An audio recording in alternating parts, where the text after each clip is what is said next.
Cordial saludo, estudiantes de grado sexto. Para mí es un placer poder eh, volver a realizar videos para ustedes en este cuarto periodo para el componente cognitivo 1.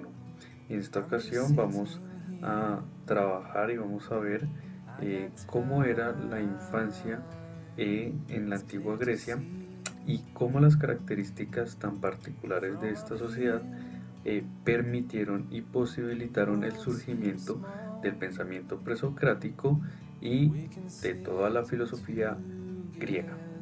Empecemos.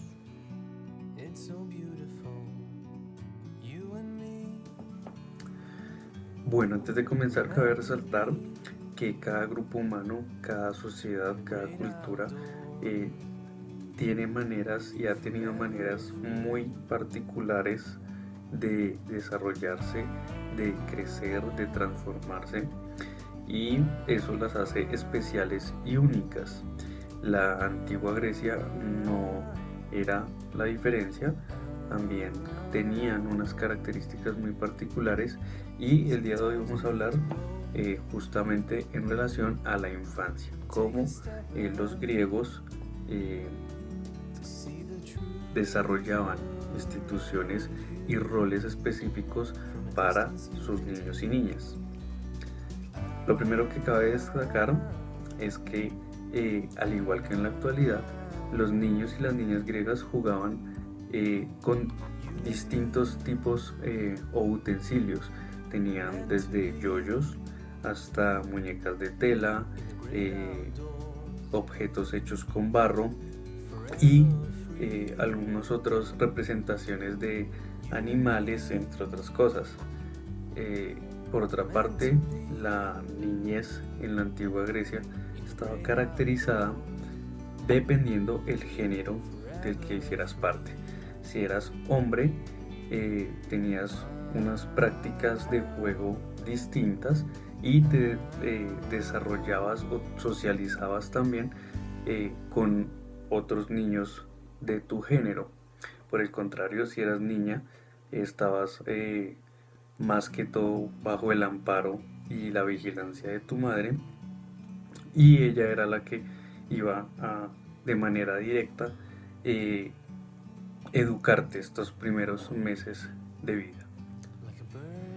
Otra diferencia importante se daba dependiendo su nivel económico. Si la familia era una familia adinerada dentro de la sociedad, sus hijos muy seguramente podían acceder a una educación, y para esto habían instituciones, habían sitios propios para la enseñanza, y eh, los cuales eran acompañados tanto por el tutor como por un esclavo que le colaboraba para controlar al niño y para que éste se comportara como debiera. Por otra parte, si eras de una familia con pocos recursos económicos, lo más probable es que tuvieras que trabajar. Más sin embargo, esto tuvo un gran cambio en el siglo V a.C., cuando la educación empezó a ser un poco más accesible al resto de la población. Cabe resaltar que en este momento histórico, y particularmente en la sociedad griega, los niños tenían un papel muy importante con relación a la mitología y a los ritos propios de ellos.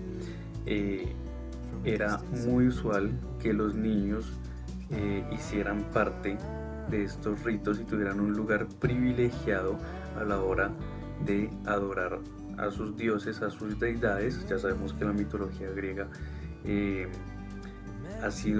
es muy amplia, y tiene unas bases bien interesantes de cómo se origina el mundo, las fuerzas que actúan, ¿no? El poder del mar bajo el amparo de Poseidón, en los cielos, y siendo el dios más poderoso encontramos a Zeus, y los niños van a tener un lugar privilegiado en los ritos de cada uno de estos dioses y en general pues de toda la cosmovisión griega.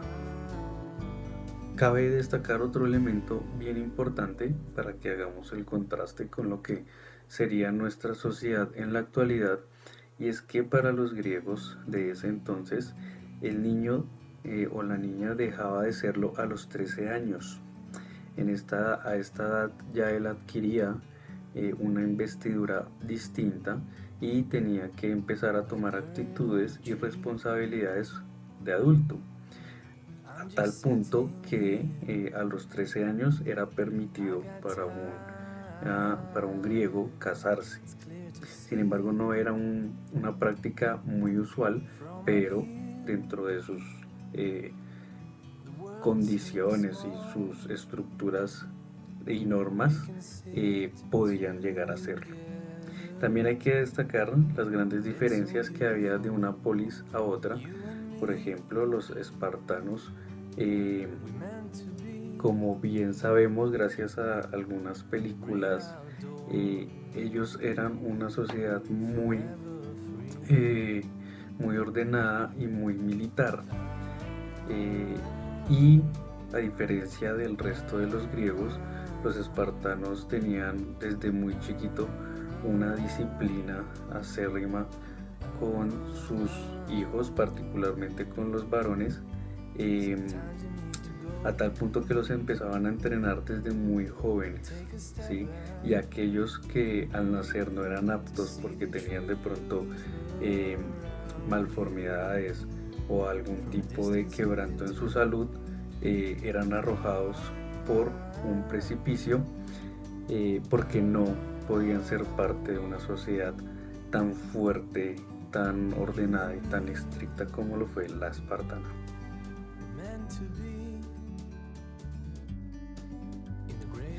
En este orden de ideas debemos hablar de cómo estas características tan particulares de la sociedad griega permitieron el surgimiento de los primeros filósofos denominados los presocráticos. Estos eran pensadores que rompieron con las formas míticas de pensamiento. Como ya había mencionado, la mitología griega es muy amplia, y lo que hicieron fue empezar a reflexionar de manera racional los asuntos y particularmente la naturaleza, la physis. De esta manera es lo que en filosofía denominamos se da el paso del mito al logos, de la mitología al conocimiento. Este proceso es propiciado especialmente por un espíritu crítico y por justamente las condiciones sociales que lo permitieron. Grecia no era una sociedad dogmática con su mitología y por lo tanto permitía la explicación y el análisis desde otros puntos de vista sin que este nuevo pensamiento fuera censurado. Con esto creo yo que podemos destacar cómo cuando una sociedad tiene ciertas características, tiene ciertas particularidades con relación a sus individuos, el lugar que ocupan, la importancia que se les da y los distintos roles que pueden llegar a tener, modifica, transforma o da cabida para ciertos cambios. Por ejemplo, en la antigua Grecia, el hecho de que no fuera una sociedad dogmática, que no fuera una sociedad cerrada a una sola ideología, una sola cosmovisión, permitió el surgimiento de un pensamiento que llegó a ser tan divergente y tan radicalmente distinto como lo fueron los primeros filósofos, particularmente los presocráticos, que empiezan a hacer análisis de la physis, de la naturaleza, desde distintas perspectivas. Ya veremos más adelante cómo van a explicar el origen de la Tierra desde un elemento en particular, el agua, el fuego, la tierra, el aire, hasta cómo otros opinaban que estábamos que vivíamos encima del caparazón de una tortuga, entre otras varias especulaciones. Sin embargo, lo interesante es el nivel de análisis y cómo empieza a surgir ese pensamiento filosófico, ese pensamiento crítico que va más allá, que estudia, que se acerca a la naturaleza, al objeto de estudio y pues a partir de ella empieza a generar y a construir conocimiento.